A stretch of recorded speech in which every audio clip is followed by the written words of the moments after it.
Police et chaises. Alors, on n'est plus dans la police, on est dans les chaises. Police, c'était la première partie du travail qui était à faire.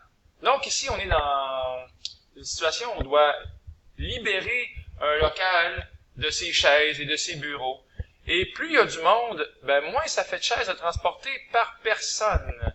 Clairement, on a une fonction, on a deux fonctions ici, variation inverse. Et ben, juste avec l'allure, on peut le voir, hein, que ce sont des fonctions variation inverse. Alors, ça fait cette espèce de jolie courbe, là. Des deux côtés, d'ailleurs, dans le cadran 1, je vous rappelle, et aussi dans le cadran numéro 3. Et dans le cadran 4 et dans le cadran 2, il ne se passe pas grand-chose. Donc, on reconnaît tout de suite que la règle va être y est égal à quelque chose sur x, quelque chose comme la lettre k. Et comment on fait pour trouver ce k-là? Ben, c'est simple. On a un point vedette ici. On l'accueille. Et pour le local en rose, on va utiliser la fonction f, comme dans f de x est égal à quelque chose sur x. Évidemment, pour la fonction en vert, ça va être la fonction g. Voilà, c'est écrit ici. Donc, tout ce que j'ai à faire, c'est de remplacer mon x par 5 et mon y, ou bien f de x, par 12 pour trouver la règle. Alors, c'est parti. Je remplace mon x par 5 et mon f de x par 12. Et en rajoutant un fantôme, un ami, 12 sur 1, est égal à k sur 5, on va trouver que 12 fois 5, comme dans 60, est égal à 1 fois k, comme dans k. Donc, finalement, on va trouver que k est égal à 60.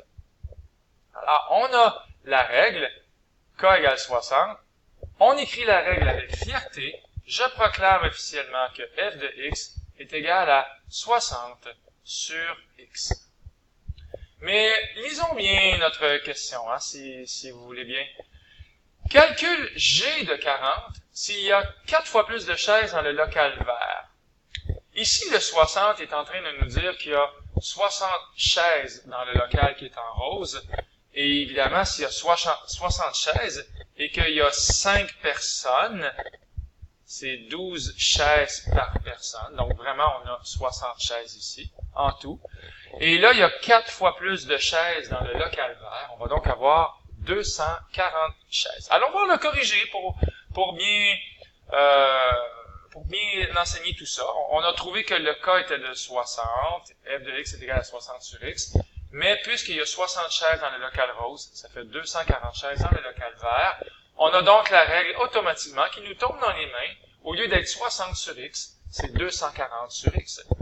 Et la question, c'est qu'est-ce qui arrive s'il y a 40 personnes qui se pointent à la porte du local vert? On veut vider les chaises, mais on va remplacer notre x ici par 40. Et on va trouver 6 chaises par personne en faisant 240 divisé par 40. Alors ça, c'était la réponse pour la question 1. Et allons la relire, cette question 1 ici. Calcule g de 40, c'est ce qu'on a fait. On a trouvé que g de 40 égalait 6.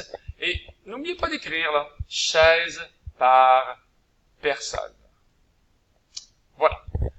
Et on arrive à la question la plus français de cet exercice-là. Un groupe de personnes vide la salle rose de ses chaises de telle sorte que chaque personne n'a qu'à transporter 2 chaises. On revient donc à la salle qui est en rose. Et ça veut donc dire qu'on est ici, là, avec f de x est égal à 60 sur x. Et si chaque personne a à transporter 2 chaises, je suis vraiment en train de vous donner lui ici, là, le y ou le f de x. Et donc, la première étape, ce serait de remplacer y par 2. Comme dans 2 est égal à 60 sur x. Dans le but de trouver qui? Dans le but de trouver quoi? Bien sûr, dans le but de trouver le x qui y est associé. Alors, allons voir le corriger pour voir un peu qu'est-ce que ça donne à la question numéro 2.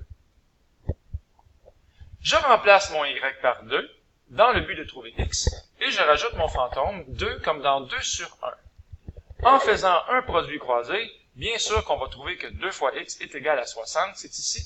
Et on a donc 30 personnes qui ont participé à cette évacuation, en tout cas à ce déremplissage de la salle. Et on a donc 30 personnes qui ont participé. Mais qu'est-ce qu'on dit ensuite? On dit que la moitié de ces personnes va ensuite déjeuner au lieu d'aller vider l'autre salle. Tu sais, ils disent, nous on s'en va. Donc, la moitié des 30 personnes, ça fait donc 15 personnes. Alors, combien de chaises en tout chaque personne restante aura-t-elle transporté une fois la salle verte qui est vidée? Ben, allons voir qu'est-ce que ça donne. Il reste 15 personnes. On remplace X par 15 et ça donne 16 chaises par personne. Ça, c'est uniquement pour la salle en vert. Je vous rappelle que les 16 personnes avaient également participé à vider la salle qui était en rose avec 2 chaises par personne. En tout, ça fait 18 chaises par personne pour les 2 salles. Finalement, la question 3, allons la lire ensemble pour terminer cette vidéo-là. Lorsque GeoGebra trace une fonction, il calcule aussi avec des valeurs négatives de x. En fait, ça c'est plutôt la réponse. Allons voir plutôt la question. Pourquoi GeoGebra trace-t-il dans le 3e cadran? Bon, c'est tout simplement à cause de ce que je viens de vous dire. C'est que quand vous demandez à GeoGebra y est égal à 60 sur x, GeoGebra, lui, il donne des valeurs de x, puis il donne des valeurs de x sans discrimination.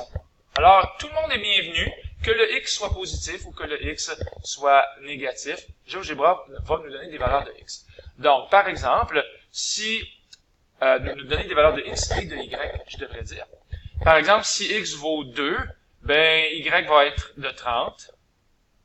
Mais si x vaut moins 3, si je fais 60 divisé par moins 3, ça fait bien moins 20. Comme ça. Et c'est pour ça qu'il va y avoir 2 espèces de branches, là. Une dans le 1er cadran, puis une aussi dans le 3e cadran. Alors, GeoGebra, lui, il donne toutes sortes de valeurs à x, puis il nous trouve toutes sortes de valeurs pour y. Évidemment, je vous rappelle que vous ne pouvez pas donner la valeur x qui vaut 0. On ne peut pas faire 60 divisé par 0. Ça n'existe pas. On peut mettre un E majuscule à l'envers avec une guillotine. Ça n'existe pas. C'est pour ça qu'il n'y a pas de y associé lorsque x vaut 0. Alors voilà, c'était un petit mot sur la question police et chaise, surtout donc la partie chaise. C'était Luc Allard qui vous dit au revoir.